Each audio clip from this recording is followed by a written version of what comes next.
भारत माता की, भारत माता की, भारत माता की, वंदे वंदे वंदे।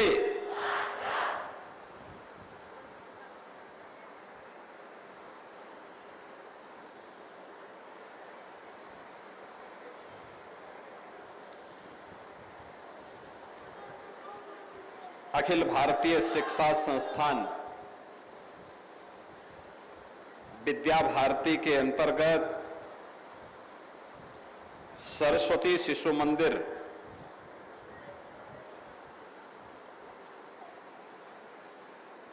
के आज के इस भूमि पूजन कार्यक्रम में मंच पर उपस्थित विद्या भारती के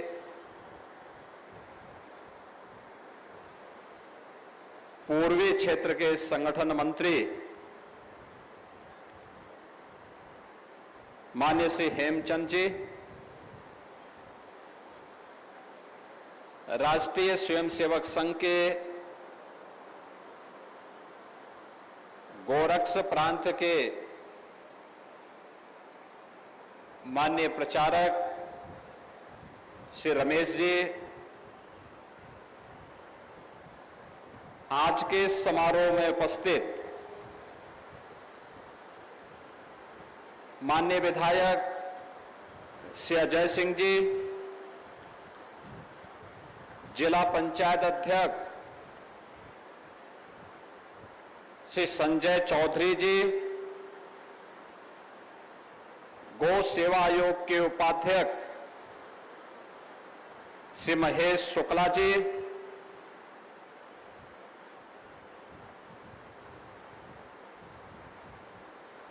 क्षेत्रीय मंत्री विद्या भारती डॉक्टर सौरभ मालवीय जी, प्रांत मंत्री डॉक्टर शैलेश कुमार सिंह जी, विद्यालय के प्रबंधक प्रोफेसर सुरेंद्र प्रताप सिंह जी,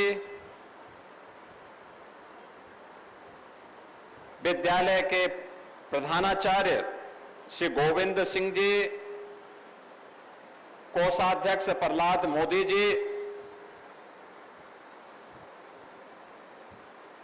आज के इस कार्यक्रम में उपस्थित प्रदेश निरीक्षक श्री राम सिंह जी और भारतीय जनता पार्टी के जिला के अध्यक्ष श्री विवेकानंद मिश्र जी, सरस्वती शिशु मंदिर रामबाग से जुड़े हुए सभी उपस्थित प्यारे बच्चों, सभी सम्मानित आचार्यगण, अभिभावकगण और जनपद बस्ती से जुड़े हुए इस क्षेत्र के सभी उपस्थित महानुभाव, नागरिक बहनों और भाइयों, आज ये मेरा सौभाग्य है कि मुझे महर्षि वशिष्ठ से की स्मृति से जुड़ी हुई इस पावन धरा पर इस पवित्र कार्यक्रम के भूमि पूजन कार्यक्रम में भाग लेने का अवसर प्राप्त हुआ है।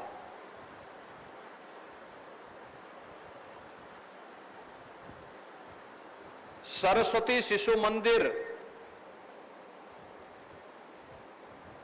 के एक बड़े प्रकल्प को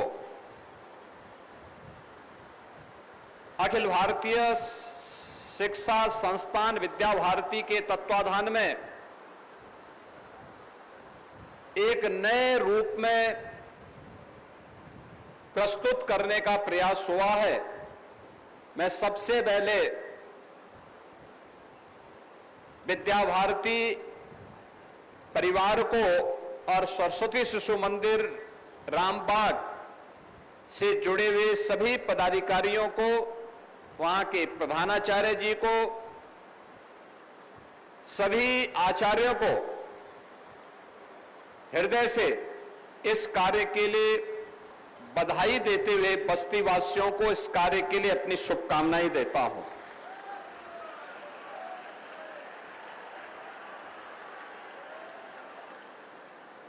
भारतीय मनीषा ने ज्ञान के बारे में कहा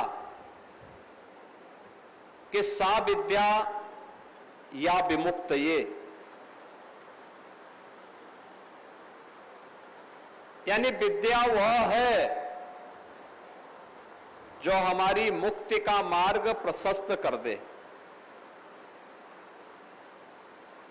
मुक्ति का मतलब हमारे जीवन में हमारे आगे बढ़ने के मार्ग को प्रशस्त कर दे, आगे बढ़ने का मार्ग के लिए हमें मार्गदर्शन कर दे।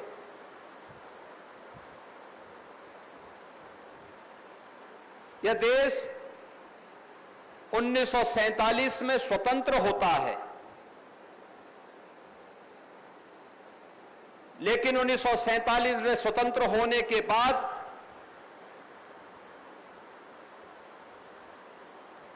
जिन कारणों से यह देश स्वतंत्र हुआ था, उन कारकों का समाधान करने, फिर से देश गुलाम न होने पाए, इसके लिए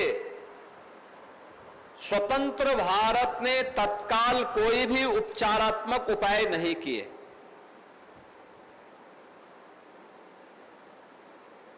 और इन्हीं विसंगतियों को दूर करने के लिए तत्कालीन राष्ट्रीय स्वयंसेवक संघ के प्रचारक के रूप में सरदेव नानाजी देशमुख के नेतृत्व में इसी गोरक्ष प्रांत के गोरखपुर में सरस्वती शिशु मंदिर की पहली शाखा स्थापित की गई थी। आप याद करिए, ये गोरक्ष प्रांत इस दृष्टि से सौभाग्यशाली है कि उसे विद्या भारती अखिल भारतीय शिक्षण संस्थान के मातृभूमि होने का सौभाग्य प्राप्त है, क्योंकि आज देश के अंदर विद्या भारती के अंतर्गत संचालित हजारों शिक्षण प्रशिक्षण संस्थाएं राष्ट्र निर्माण के जिस अभियान के साथ जुड़ी हुई हैं, उसके ताकत को देश भी और दुनिया भी समझती है। और इसलिए आज का ये कार्यक्रम अत्यंत महत्वपूर्ण है कि बस्ती के अंदर भी एक नया शानदार कैंपस सरस्वती शिशु मंदिर का फिर से तैयार होने वाला है, और जिसके भूमि पूजन कार्यक्रम के साथ आज हम सब यहां पर जुड़ रहे हैं।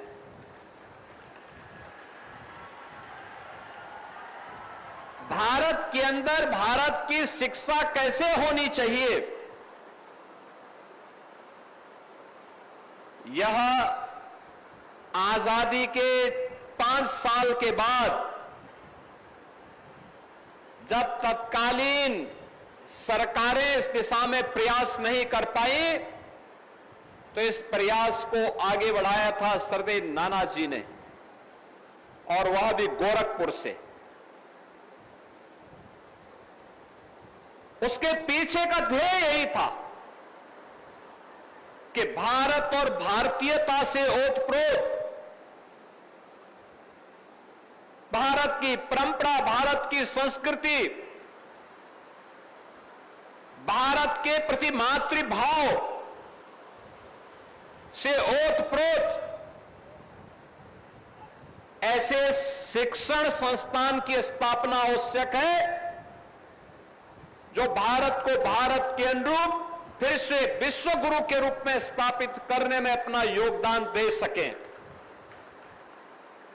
और इसके लिए इसकी शुरुआत होती है हमारे शिक्षण संस्थानों में ही, शिक्षा के मंदिरों में ही। शिक्षण संस्थान केवल अक्षर ज्ञान के माध्यम नहीं है, वह एक बालक के सर्वांगीण विकास की आधारशिला है। और अगर शिक्षा संस्कार युक्त नहीं है, शिक्षा मूल्यों और आदर्शों पर आधारित नहीं है,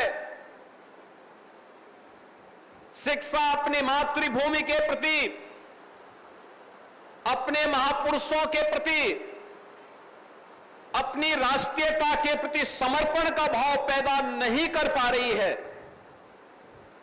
तो वह शिक्षा नहीं, वह कुशिक्षा है, एक भटकाव है। और उस समस्या का समाधान आजादी के तत्काल बाद किसी ने प्रारंभ किया था, तो सरस्वती शिशु मंदिर से वह प्रारंभ हुआ। और आज 12,000 से अधिक शिक्षण प्रशिक्षण संस्थाएं देश भर में फैल करके अपने इस अभियान को निरंतर एक नई गति प्रदान कर रहे हैं। यह एक चुनौती थी, सरकार विपरीत,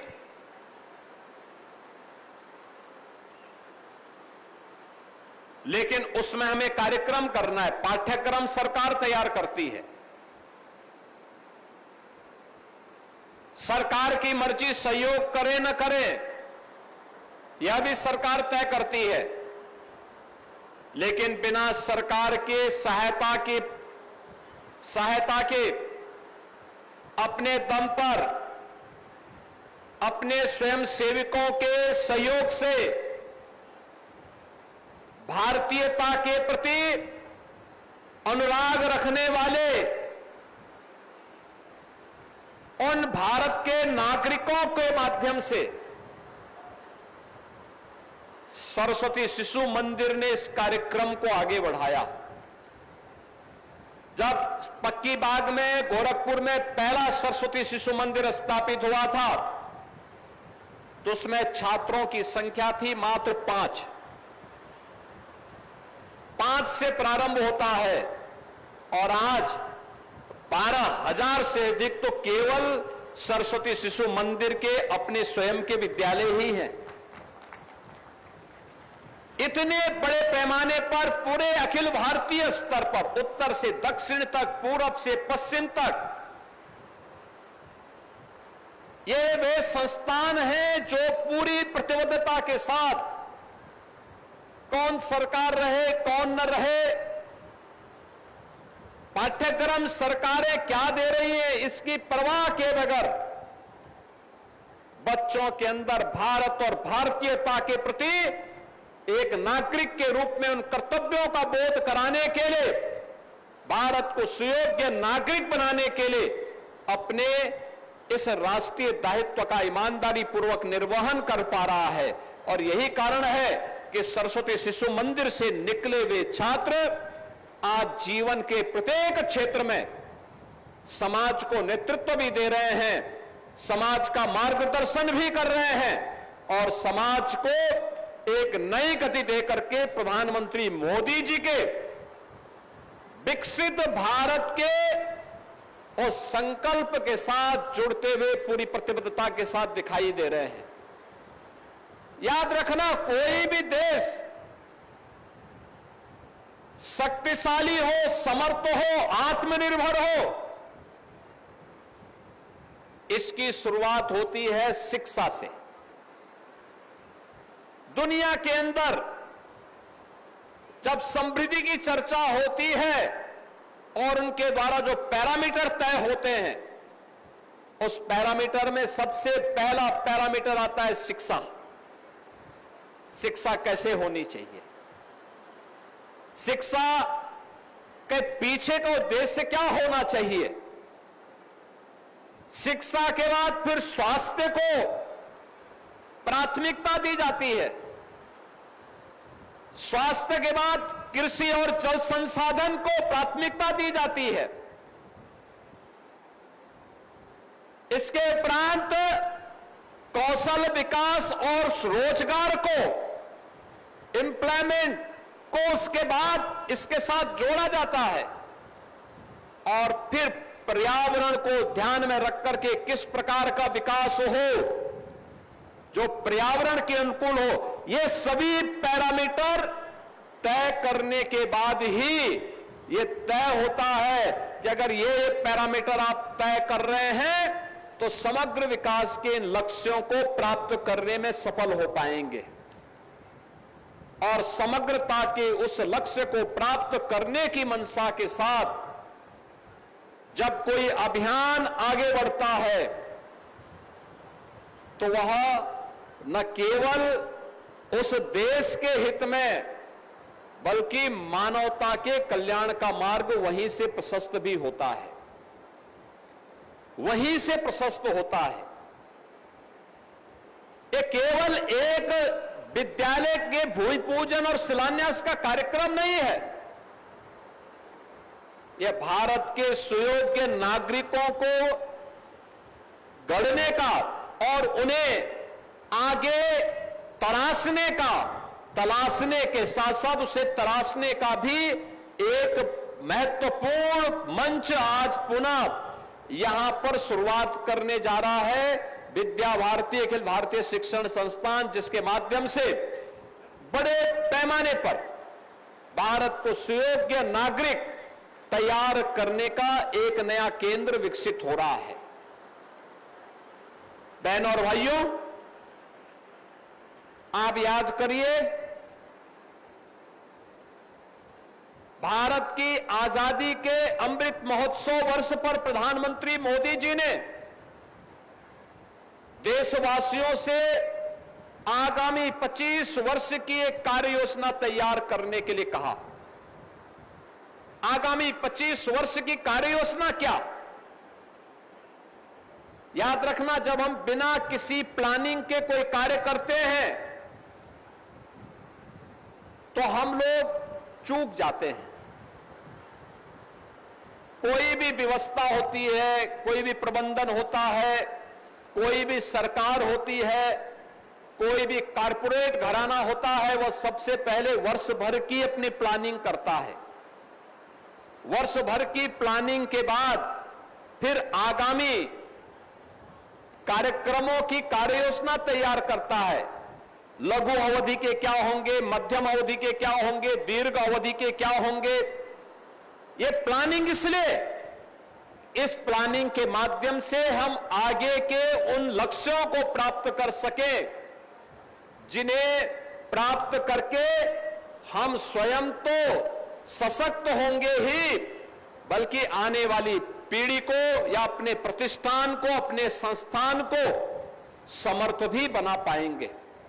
और उस दिशा में एक प्रयास होता है। आप देखते होंगे सरकार हर साल अपना बजट प्रस्तुत करती है, हर वर्ष बजट प्रस्तुत करती है, लेकिन सरकार के बजट में एक विजन होता है।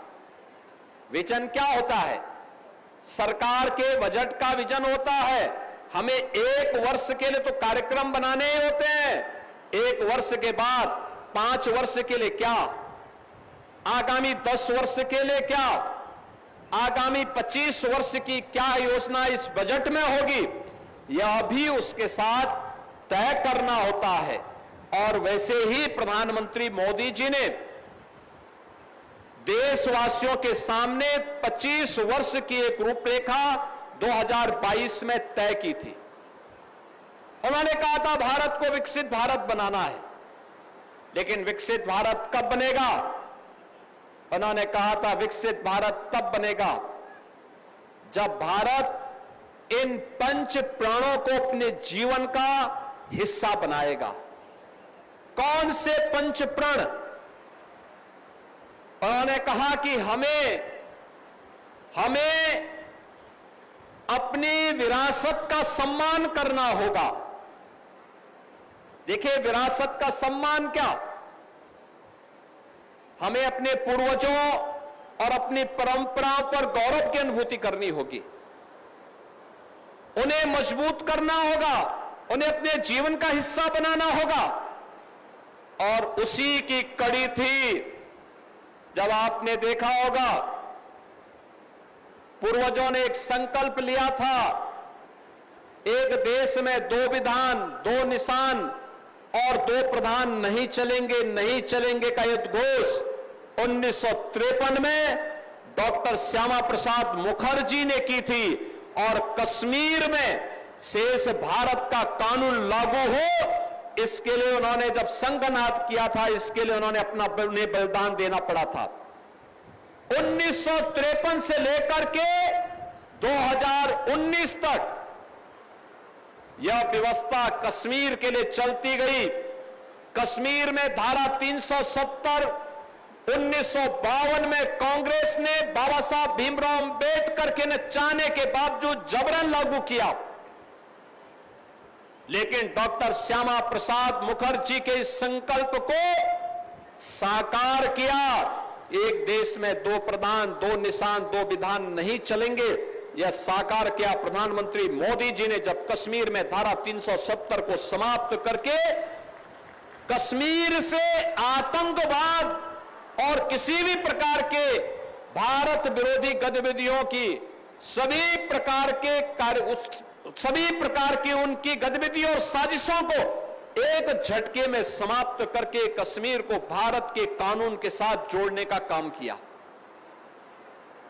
विरासत का सम्मान क्या, यही है जो आपने देखा होगा 500 वर्षों का इंतजार जब समाप्त होता है, अयोध्या में रामलला का भव्य मंदिर का निर्माण होता है।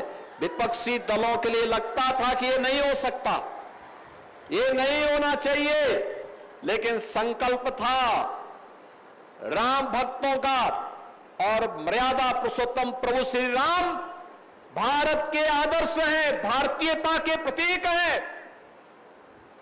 जब महर्षि वाल्मीकि ने नारद जी से पूछा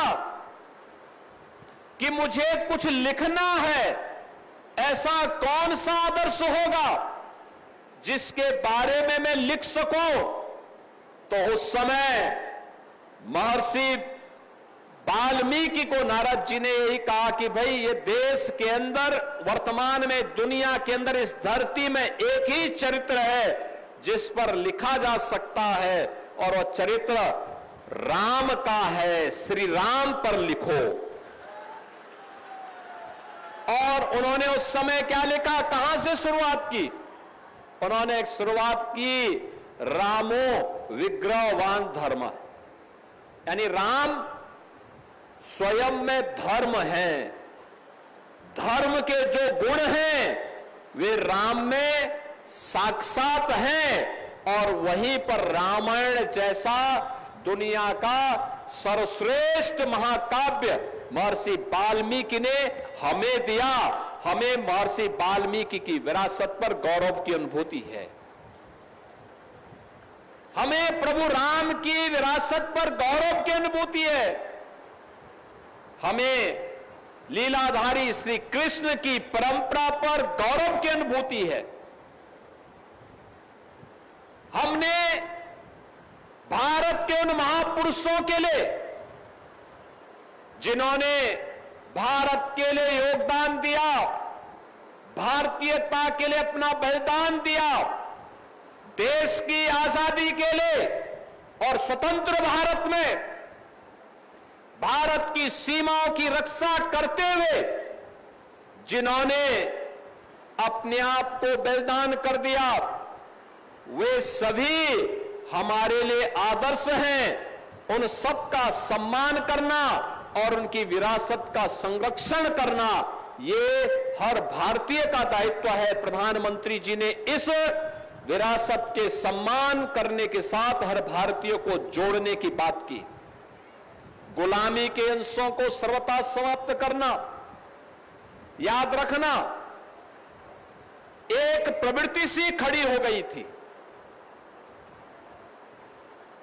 गुलामी की मानसिकता देश के अंदर इस कदर छा गई थी, हर भारतीय समझने लग गया था कि जो भारतीय है उसको हेय दृष्टि से देखो और जो विदेशी है उसको संपन्नता की दृष्टि से देखो। इस प्रकार की दुष्प्रवृत्ति पर आपने पिछले 11 वर्षों में रोक लगाते हुए देखा होगा।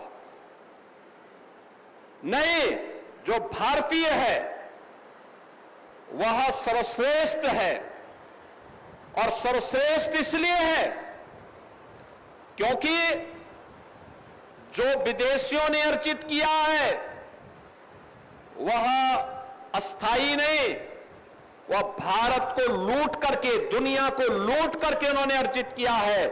भारत ने अपने पुरुषार्थ से अपनी समृद्धि को अपनाया था, और ऐसा नहीं कि भारत कभी दुनिया का समृद्ध देश न रहा हो।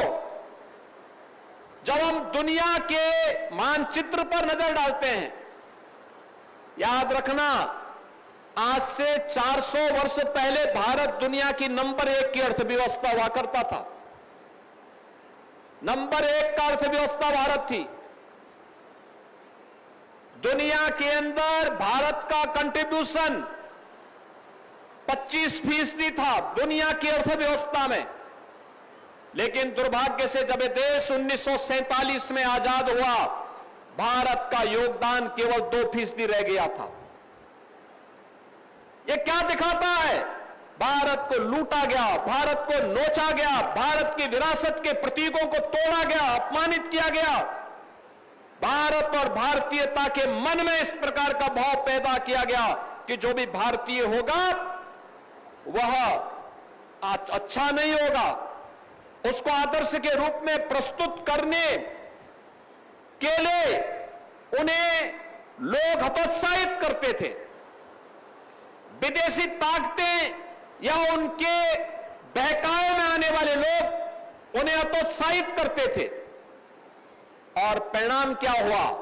हमने हिंदी की जगह, संस्कृति की जगह अंग्रेजी को भारतीयता का प्रतीक बनाना प्रारंभ कर दिया। हमने भारत के महापुरुषों की जगह दुनिया के उन लोगों को जो हो सकता उनके देश में उनके लिए हीरो हो, लेकिन भारत के लिए नहीं हो सकते, उन लोगों को हमने भारत के अंदर आदर्श मानना प्रारंभ कर दिया। हमने भारत के अंदर अपने परंपरा और अपने जो भी प्रतीक थे उनसे अपनी दूरी बनाने का दुष्परिणाम क्या हुआ कि धीरे धीरे करके भारत के नागरिकों के मन में भाव पैदा हो गया कि देश फिर कभी आजाद नहीं होगा। और परिणाम क्या था कि जिस भारत के सामने, भारत की ताकत के सामने दुनिया की कोई भी ताकत ठहर नहीं सकती थी, वह भारत गुलाम हो गया। भारत के पास कमी किसी काम की, न किसी बात की नहीं थी, न बल का था, न वैभव का था, न बुद्धि का था। याद करिए, बल के रूप में अगर तुलना करनी है, बल के रूप में तुलना करनी है तो केवल एक उदाहरण आपके सामने पर्याप्त है। आपका यही बगल में जनपद पड़ेगा बहराइच। बहराइच में 1000 वर्ष पहले महाराज सुहेलदेव ने गजनी के शासक सालार मसूद जब मंदिर तोड़ने के लिए आया था और यहां के पवित्र स्थलों को तोड़ने के लिए आया था, तो उसका जवाब देने के लिए उन्होंने भारत के सैनिकों के साथ उसका मुकाबला किया और उसे बुरी तरह परास्त करके वह सजा दी जो इस्लाम की दृष्टि से सबसे खराब सजा मानी जाती है, वह उसको दी। लेकिन हमें भर दिया गया कि सुहेलदेव की पूजा नहीं करनी, सुहेलदेव को मानना हमने बंद कर दिया। लोग सुहेलदेव का नाम ही भूल गए थे। ये हमारी सरकार जब आई तब हम लोगों ने महाराज सुहेलदेव का भव्य स्मारक बहराइच में बनाया, विजयोत्सव का स्मारक बहराइच में बनाया। और यही नहीं, आजमगढ़ में महाराज सुहेलदेव के नाम पर एक विश्वविद्यालय का निर्माण भी कराया गया, क्योंकि वे हमारे पूर्वज हैं, वे हमारे आदर्श हैं। उन्होंने संकट के समय भारत और भारतीयता को बचाने के लिए अपना योगदान किया, लेकिन गुलामी की मानसिकता इस कदर हम पर छा गई, हम सालार मसूद को तो जगह जगह पूछने लग गए, लेकिन सुहेलदेव को यह समाज विस्मृत कर दिया। और इसीलिए गुलामी के अंशों को समाप्त करना, विदेशी वस्तुओं को से अपने को दूर करना, और इसी के लिए प्रधानमंत्री जी ने कहा वोकल फॉर लोकल, स्वदेशी वस्तुओं के प्रति मेड इन इंडिया को प्राथमिकता देना। भारत के अंदर बने हुए स्थानीय कारीगर और हस्तशिल्पियों के द्वारा बने गए उत्पादों को ही हम अपने जीवन का हिस्सा बनाएंगे, उसी को अंगीकार करेंगे। हम कहीं जाते हैं, कोई पर्व और त्योहार होता है, किसी के जन्मदिन पर जा रहे हैं, तो भारत के बने हुए कारीगरों के द्वारा बनाए गए, भारत के हस्तशिल्पियों के द्वारा बनाए गए वस्तुओं को हम देते हैं। अगर हम देंगे तो उसका मुनाफा भी हमारे कारीगर और हस्तशिल्पियों के पास जाएगा, उनके पास जाएगा, तो अब पैसा भारत की समृद्धि में लगेगा। अगर यही पैसा जब विदेशी कंपनियों के हाथों में जाता है, तो याद रखना यही पैसा आतंक, इसका मुनाफा आतंकवाद के कार्यों में खर्च होता है, और भारत के खिलाफ फिर वह छद्म युद्ध भी और सीधे युद्ध भी लड़ने का कुत्सित प्रयास करता है। यह पहलगांव की घटना हो या कोई भी ऐसी घटना, आतंकी वारदात, इसके पीछे भारत के मुनाफे की राशि जब गलत तरीके से उन लोगों तक पहुंचती है, तो वे लोग उसका दुरुपयोग इसी रूप में करते हैं। प्रधानमंत्री जी ने आपको इस पंच प्रण में इस बात का भी उल्लेख किया कि हमें अपने सैनिकों के प्रति सम्मान का भाव रखना होगा। सैनिकों के प्रति सम्मान का भाव याद करिए, हर भारतीय तब चैन की नींद सोता है जब सेना का जवान, पैरामिलिट्री का जवान, पुलिस का जवान जागता है, अपना समय देता है, सुरक्षा के प्रति अलर्ट रहता है, तब हम चैन की नींद सो पाते हैं, अपने को सुरक्षित महसूस करते हैं।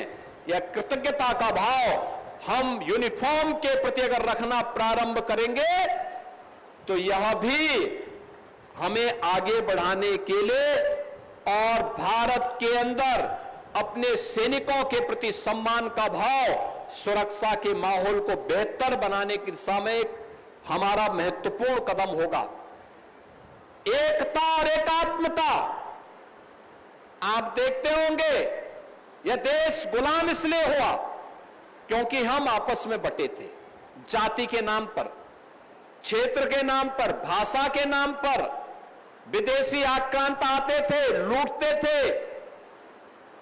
हम लोग मौन इसलिए रहते थे क्योंकि हमें लगता था आज उस पे हमला हो रहा है, हम सुरक्षित हैं। अगर आज हमारा पड़ोस में आग लगी है और हम ये मान करके चलते हैं कि हम सुरक्षित रहेंगे, तो अभी पड़ोस जल रहा है, हम मौन हैं, उस आग को बुझा नहीं रहे, तो कल हमें भी उसकी चपेट में आना ही आना होगा। लेकिन हम लोग भूल गए, परिणाम क्या था? देश गुलाम हो गया।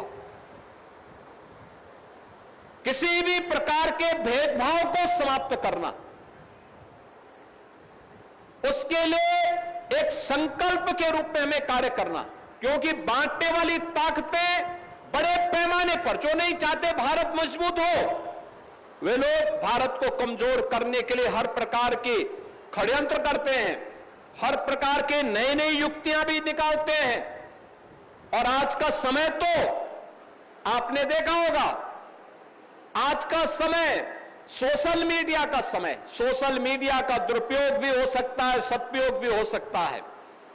सोशल मीडिया के प्लेटफॉर्म में, डिजिटल मीडिया के प्लेटफॉर्म में किस तरीके से सोसाइटी में भ्रम पैदा करने का प्रयास होता है, जाति को जाति से लड़ाने का प्रयास होता है, फेक अकाउंट बना करके कैसे एक दूसरे को गाली दे करके और गाली दिलवा करके फिर आपस में बांटने का कुत्सित प्रयास हो रहा है। ये सोशल मीडिया प्लेटफॉर्म का, डिजिटल मीडिया प्लेटफॉर्म का उपयोग हम अच्छी चीजों के लिए कर सकते थे। इस प्लेटफॉर्म का उपयोग अच्छी शिक्षा के लिए किया जा सकता था। कोविड कालखंड में आपने देखा होगा, वर्चुअल क्लासेस चली, ऑनलाइन क्लासेस चली, जगह जगह से शिक्षकों ने पाठ्यक्रम के माध्यम से अपने अच्छे कंटेंट देकर के बच्चों को पढ़ने के लिए प्रेरित किया। एक पक्ष उसका सकारात्मक है, जो सकारात्मक पक्ष है कि कहीं किसी ने अच्छा काम किया, उस अच्छे काम के हमने प्रचार प्रसार किया और प्रचार प्रसार किया तो लोगों के मन में आया कि हाँ इसने अच्छा काम किया है, हम भी अच्छा करेंगे, एक स्वस्थ प्रतिस्पर्धा आगे बढ़ी। लेकिन दूसरी तरफ उसका दुरुपयोग भी क्या है कि दो गलत फेक अकाउंट बना दिए, एक जाति को गाली दे रहा है, दूसरा दूसरी जाति को गाली दे रहा है और पता लग रहा है कि जो जिस जाति का बंदा है न वो उस जाति का है, लेकिन उसने छद्म रूप में अकाउंट बनाने में सफलता प्राप्त की और उसके बाद सोशल मीडिया के प्लेटफॉर्म का दुरुपयोग शुरू हो गया। टेक्नोलॉजी हमारे लिए महत्वपूर्ण है, लेकिन टेक्नोलॉजी हमारे अनुकूल हो, टेक्नोलॉजी को हम अपने अनुरूप ढाल सके, समाज के लिए और देश के अनुरूप इसको बना सके, इसका दायित्व हमारे पास है। याद करना, आज का समय टेक्नोलॉजी का है और इसीलिए जब दुनिया कोविड कालखंड के दौरान पस्त थी, तब एक तरफ प्रधानमंत्री मोदी जी के नेतृत्व में पूरा भारत एक तरफ कोरोना प्रबंधन का बेहतरीन उदाहरण प्रस्तुत कर रहा था, और दूसरी तरफ भारत के द्वारा उस समय प्रधानमंत्री जी के नेतृत्व में भारत ने अपनी राष्ट्रीय शिक्षा नीति की घोषणा की, नेशनल एजुकेशन पॉलिसी 2020। आज नए भारत के निर्माण के लिए, विकसित भारत के निर्माण के लिए एक मार्गदर्शक के रूप में हम सबके सामने है। और इसीलिए आज जब हम लोग इस सरस्वती शिशु मंदिर के नए प्रतिष्ठान के भूमि पूजन कार्यक्रम में यहां एकत्र हुए हैं, तो राष्ट्रीय शिक्षा नीति हमारे लिए कैसे उपयोगी हो सकती है, आज इसको प्रभावी ढंग से आगे बढ़ाने के लिए जो कदम बढ़े हैं, इसमें शिक्षा भी है, इसमें विरासत भी है, इसमें टेक्नोलॉजी भी है और इसमें मॉडर्न एज टेक्नोलॉजी को कैसे हम उपयोगी बना करके उसे समाज और लोक के कल्याण के साथ साथ विकसित भारत के लक्ष्यों को प्राप्त करने में कैसे महत्वपूर्ण भूमिका का निर्वहन कर सकता है, यह भी आज इसके माध्यम से आगे बढ़ सकता है। आज टेक्नोलॉजी ने नए नए कीर्तिमान स्थापित किए हैं। एक जगह पर बैठ करके व्यक्ति दुनिया के अंदर क्या कुछ अच्छा हो रहा है ये जान सकता है, यह भी जान सकता है। और टेक्नोलॉजी के माध्यम से हम डिजिटल प्लेटफॉर्म का उपयोग करके अपनी युवा पीढ़ी को देश और दुनिया से अवगत कराने में भी सहयोगी बन सकते हैं। साथ साथ अगर किसी शिक्षक ने अच्छा कंटेंट तैयार किया है किसी एक विषय का, किसी एक चैप्टर का, तो उसको भी हम एक जगह में बैठ करके पूरे देश के अंदर के तमाम संस्थानों में एक साथ प्रस्तुत कर सकते हैं। यानी अब ऐसा नहीं कि उस शिक्षक की फिजिकल उपस्थिति वहां अनिवार्य हो, ऐसा नहीं होता, ऐसा नहीं हो सकता। सरकार आज टेक्नोलॉजी ने आसान बनाया है, और यह चाहे वह शहरी क्षेत्र हो, ग्रामीण क्षेत्र हो, उन सब से लोग लाभान्वित हो रहे हैं जहां पर लोगों ने टेक्नोलॉजी का उपयोग किया। लेकिन टेक्नोलॉजी हमारे द्वारा हैंडल हो, हमारे द्वारा संचालित हो, हम टेक्नोलॉजी के दास न बने, हम टेक्नोलॉजी हमें न संचालित करने लग जाए।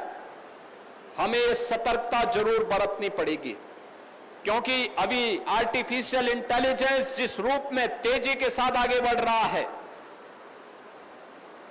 यह हमारे लिए सतर्कता और सावधानी भरे कदमों को आगे बढ़ाने के लिए एक नया हमारे लिए एक सबक होगा। यह महत्वपूर्ण है कि हम इसको अपने डे टू डे के उन महत्वपूर्ण कार्यों में इसका उपयोग तो करें जहां हमें अच्छे डाटा लेने हो, जहां हमें उपयोगी जानकारी लेनी हो। लेकिन अगर वही हमें हैंडल करने लग जाएगा तो वह एक दुविधा भी हमारे सामने प्रस्तुत कर सकता है, और इसका दुरुपयोग भी बहुत हो रहा है। दुरुपयोग इस रूप में आज आप देखते होंगे, बहुत बार लोग वो व्यक्ति नहीं लेकिन उसकी तस्वीरें बना करके उसके साथ छेड़छाड़ करके लोग उसको मीडिया, सोशल मीडिया प्लेटफॉर्म के माध्यम से, उसके माध्यम से ब्लैकमेलिंग करते हैं। साइबर फ्रॉड, जिसके माध्यम से व्यक्ति को डिजिटल अरेस्ट करके उसके माध्यम से भी बेवकूफ बना दिया जाता है, और वो व्यक्ति ठगा का ठगा महसूस करता है कि जब उसको ठग लिया जाता है, सारा पैसा निकाल लिया जाता है, तब उसको पता लगता है अरे तो मुझे बेवकूफ बना दिया गया। यद्यपि सरकार ने अपने स्तर पर उसकी सुरक्षा के लिए कुछ कदम उठाए हैं। हर जनपद में एक साइबर थाना दिया है, हर थाने में साइबर हेल्प डेस्क भी दी है। लेकिन टेक्नोलॉजी का उपयोग उतना हो जो हमारे लिए उपयोगी हो, हमारे पाठ्यक्रम को आगे बढ़ाने में उपयोगी हो, जो हमारे लिए किसी कंपटीशन में आगे बढ़ने के लिए उपयोगी साबित हो, वहां पर तो हमें इसका उपयोग करना चाहिए। लेकिन अगर हम अपने समय का 5 घंटे, 6 घंटे, 4 घंटे केवल सोशल मीडिया प्लेटफॉर्म में देखने में खर्च कर रहे हैं, तो हम अपना समय भी खर्च कर रहे हैं, अपना श्रम भी खर्च कर रहे हैं, और अपने शरीर के साथ भी धोखा दे रहे हैं। क्योंकि लगातार आप अगर उसको देखेंगे तो असमय आंखें भी जवाब देने लग जाएंगी। हमें कभी भी इतना समय नहीं देना है। जहां हमें कोई डिजिटल लाइब्रेरी देखनी हो, कोई महत्वपूर्ण डाटा दुनिया का देखना हो, उससे कुछ महत्वपूर्ण जानकारी लेनी हो, अब तो चैट बॉक्स में अगर आप जाएंगे, जीपीटी में अगर आप जाएंगे, उसमें केवल एक बार बोलेंगे कि मुझे इस विषय में कोई एक चैप्टर तैयार करना है, आपको 2-3 मिनट के अंदर वो बना करके उपलब्ध करवा देगा। और उपलब्ध करवाने के बाद थोड़ा बहुत उसमें वाक्यों में हेर फेर आपको करना पड़ सकता है, लेकिन वो आपके लिए उपयोगी हो सकता है। लेकिन उस पर निर्भरता नहीं होनी चाहिए, आपको अपने स्तर पर भी जानकारी लेनी चाहिए, अपने स्तर पर भी उस कार्यक्रम के साथ बढ़ाने की तैयारी करनी चाहिए। अपने को स्वयं को इतना तैयार करना चाहिए कि कल आप जब किसी कंपटीशन में बैठे तो वहां पे आपके पास स्मार्टफोन नहीं होगा, वहां पे आपके पास कोई कंप्यूटर नहीं होगा, कोई टैबलेट नहीं होगा। वहां पर पता लगा कि आप केवल इस भरोसे रह गए और वहां पे आप कोई कैलकुलेशन न जान रहे हैं, कोई भी किसी भी प्रकार की कोई जानकारी आपके पास नहीं है, आपकी निर्भरता केवल एक कंप्यूटर पर, एक कैलकुलेटर पर और एक टैबलेट पर निर्भर रह गई है, तो ये मान करके चलिए कि कंपटीशन आपके लिए एक पहाड़ हो जाएगा। हमें अपने जीवन में इस प्रकार के पहाड़ नहीं खड़े होने देने।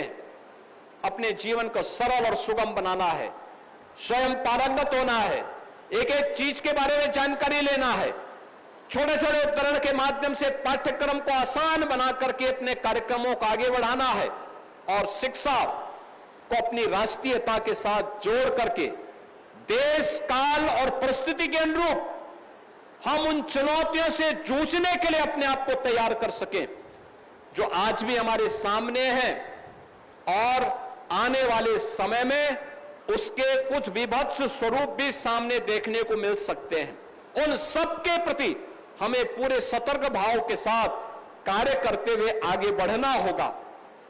सरस्वती शिशु मंदिर की परंपरा जो इस गोरक्ष प्रांत से प्रारंभ हुई, आज देश और दुनिया के अंदर आपको देखने को मिलेंगे। हम जब नॉर्थ ईस्ट के राज्यों में जाते हैं, सुदूर दक्षिण में जाते हैं, किसी वनवासी क्षेत्र में जाते हैं, वहां भी हमें विद्या भारती के अंतर्गत संचालित अखिल भारतीय शिक्षण संस्थान से जुड़ा हुआ कोई ना कोई सरस्वती शिशु मंदिर, कोई ना कोई सरस्वती विद्या मंदिर वहां पर देखने को मिलता है। और वहां पर जो छात्र अध्ययन करते हैं वह भले ही वहां के नागरिक हों, लेकिन राष्ट्रीयता के भाव से ओतप्रोत होते हैं। और ये हमारी सबसे बड़ी ताकत होती है कि जो कार्य आजादी के बाद सरकार को करना चाहिए था, जब तत्कालीन सरकारें इसको करने में विफल हुई तो उस दायित्व को राष्ट्रीय स्वयंसेवक संघ ने स्वीकारा और उस दायित्व के माध्यम से सरस्वती शिशु मंदिरों की श्रृंखला खड़ी करनी प्रारंभ की और उसकी शुरुआत इसी गोरक्ष प्रांत से प्रारंभ होती है। और आज उसी गोरक्ष प्रांत में सरस्वती शिशु मंदिर के एक नए प्रकल्प को आज इस भूमि पूजन कार्यक्रम के माध्यम से हम आगे बढ़ाने का कार्य कर रहे हैं। आज के इस अवसर पर मैं आप सबसे इसी बात का आह्वान करूंगा, हम सबके जीवन का ध्येय होना चाहिए विकसित भारत। विकसित भारत, विकसित भारत के लिए विकसित उत्तर प्रदेश आवश्यक है। विकसित उत्तर प्रदेश के लिए विकसित बस्ती आवश्यक है। विकसित बस्ती के लिए, विकसित बस्ती के लिए हर गांव को, हर कस्बे को भी आत्मनिर्भर और विकसित बनने की दिशा में प्रयास करना प्रारंभ करना पड़ेगा। वे भी विकसित बने, सबके पास संभावना है। और उत्तर प्रदेश तो मैं बार बार इस बात को कहता हूं कि उत्तर प्रदेश प्रकृति और परमात्मा का प्रदेश है, उनके असीम कृपा का प्रदेश है। हमारे पास सब कुछ है, सब कुछ है, हम केवल उस भाव के साथ जुड़े। याद करिए, थोड़ा सा प्रयास हुआ, उत्तर प्रदेश तेजी के साथ आज देश के अंदर 8 वर्ष पहले जो प्रदेश बीमारू राज्य कहा जाता था, भारत के विकास का बैरियर कहा जाता था, आज वही राज्य 8 वर्ष में बीमारू नहीं, भारत के विकास का ग्रोथ इंजन बन गया है। वह उत्तर प्रदेश हर क्षेत्र में जो पहले बॉटम 3 में रहता था, यानी सबसे पीछे के 3 राज्यों में जिस उत्तर प्रदेश की गिनती होती थी, आज उत्तर प्रदेश बॉटम 3 नहीं, टॉप 2 में वह उत्तर प्रदेश आता है। और ज्यादातर योजनाओं में नंबर 1 पर उत्तर प्रदेश आज गिना जाता है। इसलिए क्योंकि एक टीम वर्क ने काम किया, एक टीम वर्क काम किया। हमारे सामने लक्ष्य स्पष्ट है, नियत साफ है और सरकार की नीतियां सबका साथ और सबके विकास के भाव से ओतप्रोत हैं। हमारी ऋषि परंपरा का जो मंत्र रहा है, सर्वे भवन्तु सुखिनः, सर्वे सन्तु निरामया, के उस भाव के साथ जब सरकार नीति बनाती है, अपना लक्ष्य स्पष्ट कर देती है, सरकार की नियत साफ होती है, तो परिणाम आने में देर नहीं लगता है। और परिणाम आज आप सबके सामने है। उत्तर प्रदेश का परसेप्शन बदला है। मैं पिछले 2 दिन के अंदर लखनऊ में 6000 नौजवानों को नौकरी, सरकारी नौकरी का नियुक्ति पत्र बांट के आया हूं।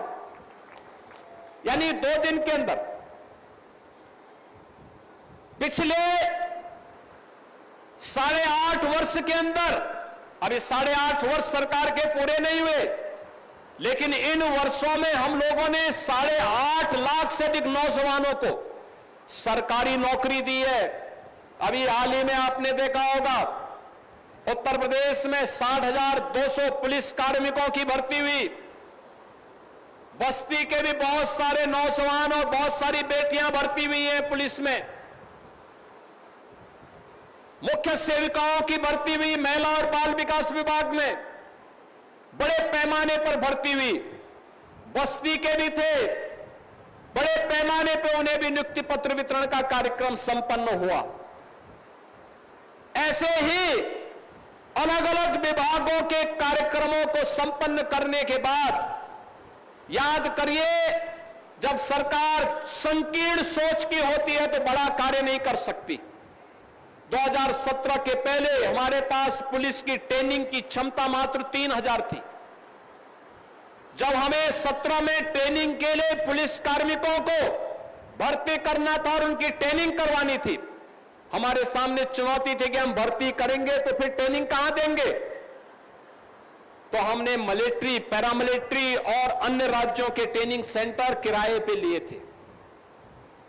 आज मैं कह सकता हूं, जब हमारे 60,244 पुलिस कार्मिक भर्ती हुए, तो इन सब की ट्रेनिंग हम उत्तर प्रदेश के अंदर ही करवा रहे हैं और उत्तर प्रदेश पुलिस के अपने ट्रेनिंग सेंटर में करवा रहे हैं। बड़े लक्ष्य को लेकर के सरकार चली, आज परिणाम हम सबके सामने है। बड़े लक्ष्य को लेकर के चले, आज निवेश उत्तर प्रदेश में आ रहा है। निवेश का परिणाम क्या? 60 लाख नौजवानों को प्रदेश के अंदर नौकरी मिली। 60 लाख नौजवान जिन्हें नौकरी करने के लिए अन्य राज्यों में जाना होता था, आज उत्तर प्रदेश में ही नौकरी प्राप्त कर रहे हैं। प्रदेश के अंदर अगर कृषि योग्य भूमि है तो उतना ही परंपरागत उद्यम के क्लस्टर भी यहां पहले सैकड़ों वर्षों से बने हुए थे, लेकिन उपेक्षा के कारण सब बंदी के कगार पर जा चुके थे। हमने 1 डिस्ट्रिक्ट 1 प्रोडक्ट के माध्यम से उसको पुनर्जीवित किया, उसको टेक्नोलॉजी के साथ जोड़ा, डिजाइन के साथ जोड़ा, पैकेजिंग के साथ जोड़ा, मार्केटिंग के साथ लिंक किया। परिणाम क्या रहा कि 2 करोड़ नौजवानों को हमने उनके साथ रोजगार के साथ जोड़ने में सफलता प्राप्त की। आप याद करिए, कोरोना कालखंड के दौरान जब उत्तर प्रदेश के कामगार और श्रमिक उत्तर प्रदेश में आए, तो हम लोगों ने उनको यहीं पर समायोजित करने में सफलता प्राप्त की थी। ये चीजें बताती हैं कि हमारे पास सब कुछ था, लेकिन विस्मृति ऐसी हुई कि हम भूल गए कि हम क्या थे। हम भूल गए कि हमारे पास सब कुछ है, हम दुनिया का पेट भरने की क्षमता रखते हैं, दुनिया को रोजगार देने की क्षमता रखते हैं, लेकिन हम उस विस्मृति के शिकार हुए। युवा पलायन करता था। आज उत्तर प्रदेश के युवा को अपने ही गांव में, अपने ही जनपद में और अपने क्षेत्र में रोजगार और नौकरी की गारंटी मिल रही है। परिणाम है वह उत्तर प्रदेश की समृद्धि में अपना योगदान दे रहा है। उत्तर प्रदेश देश का ग्रोथ इंजन बनकर के नंबर 1 की अर्थव्यवस्था बनने की ओर तेजी के साथ आगे बढ़ा है, और यही मार्ग है विकसित उत्तर प्रदेश का। लेकिन विकसित उत्तर प्रदेश में आपकी भी भूमिका होगी, आपके भी गांव की भूमिका होगी। ये प्रयास परिणाम कैसे लाता है?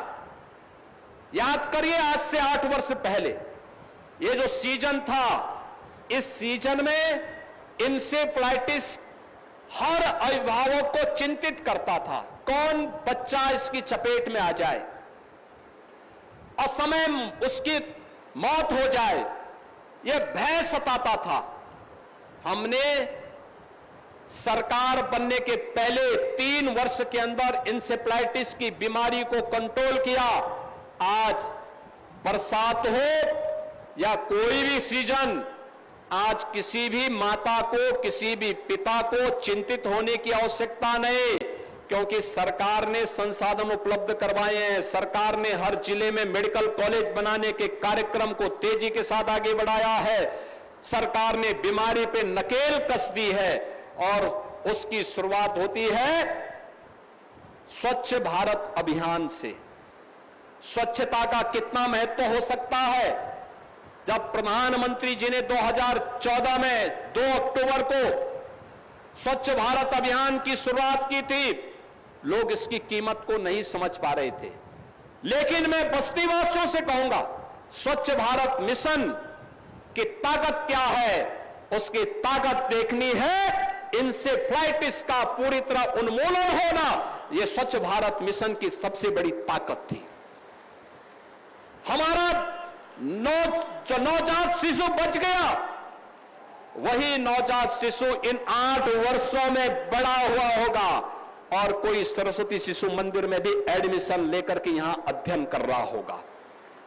यह चेंज है, यह चेंज है। सरकार थोड़ा ध्यान दे दे तो बीमारी से भी बच सकते हैं, माफिया से भी बच सकते हैं, बेटी की भी सुरक्षा हो सकती है, व्यापारी की भी सुरक्षा हो सकती है।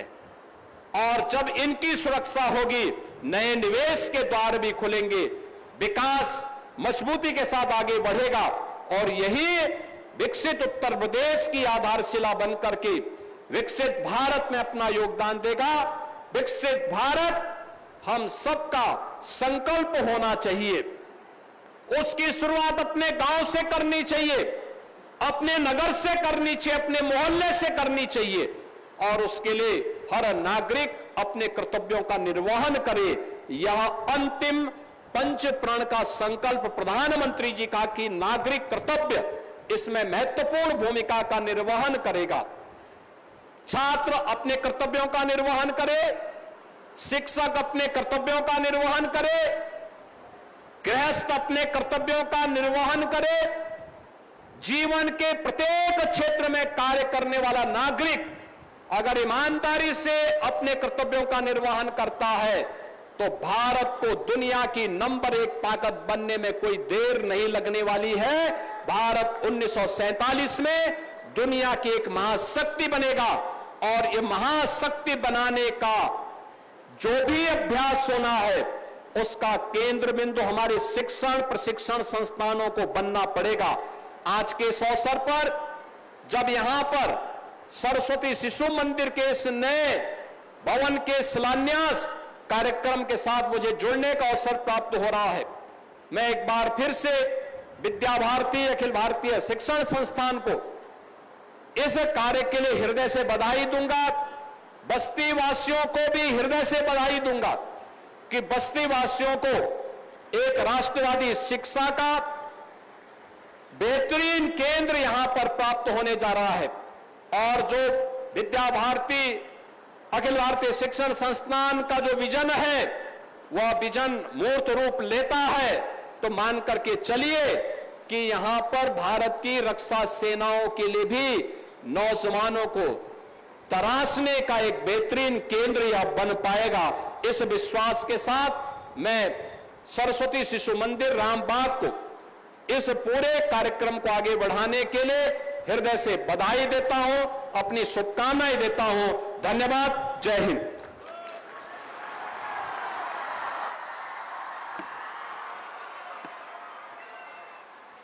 श्रेष्ठ व्यक्तित्व